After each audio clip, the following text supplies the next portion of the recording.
Hey everyone, it's Dot. It's a little bit nippy outside, which means it's a soup day, and not just any soup day. I'm going to be making a creamy celery soup.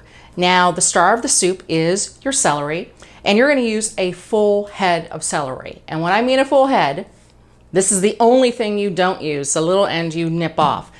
You're going to be using the leaves. You're going to be using the little tiny stalks that the leaves are attached to.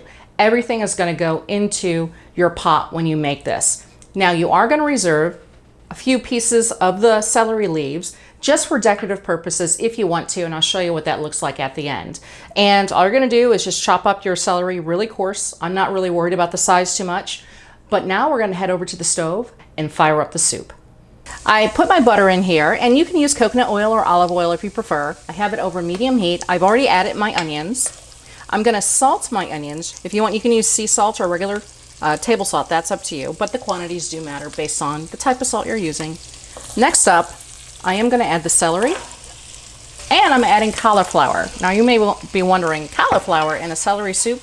Yes, because to thicken my soup, when you're cooking low carb, you don't have a whole lot of options for thickeners. You don't want to add flour because it's not really low carb approved, obviously, but the cauliflower adds a nice little touch and it helps thicken up your soup. So what I'm going to do is just stir this up a little bit, and then I'm going to add more salt to this. Now all I'm going to do is let my vegetables sweat for the next 8 to 10 minutes. With all that liquid in there, that's basically the vegetables releasing their juices, which is what I want. I've got about 6 minutes more to go with this. All right, I have my onions nice and soft, and I'm going to go ahead now and add chicken broth. I would recommend bone broth. I'm all out of it. I just have chicken broth. I'm going to now add all of my leaves, except what I'm using for decoration. Let's mix that all up in there.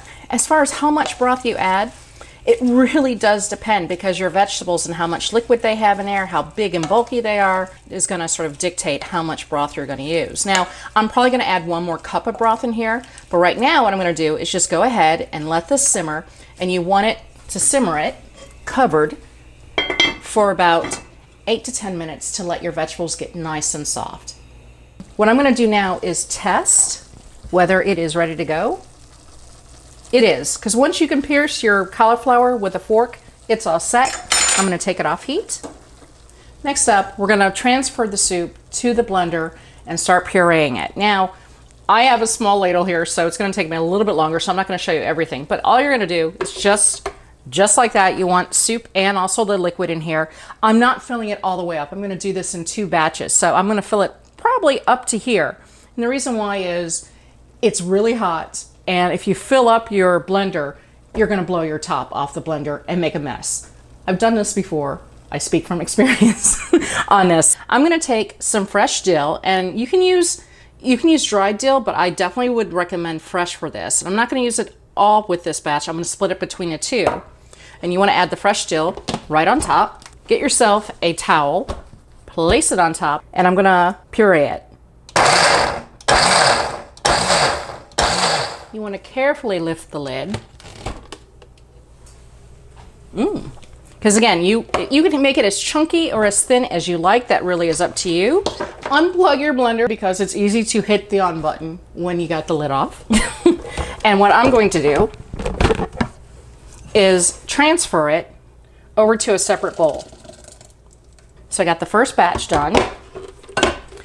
Now I'm going to puree the rest. Okay, I got into a fight with the blender and I lost.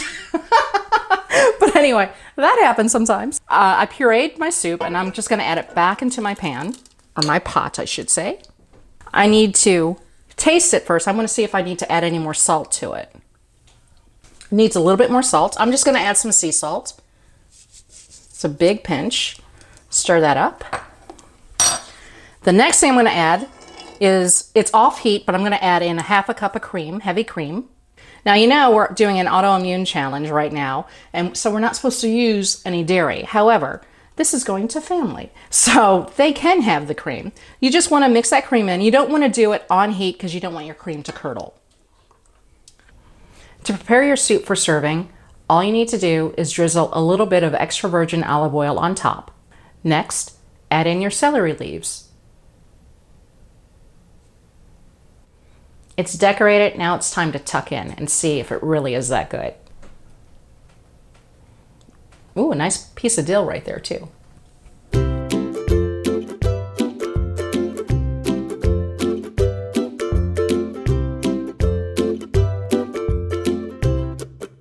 This is amazing. It is so light. It's really refreshing.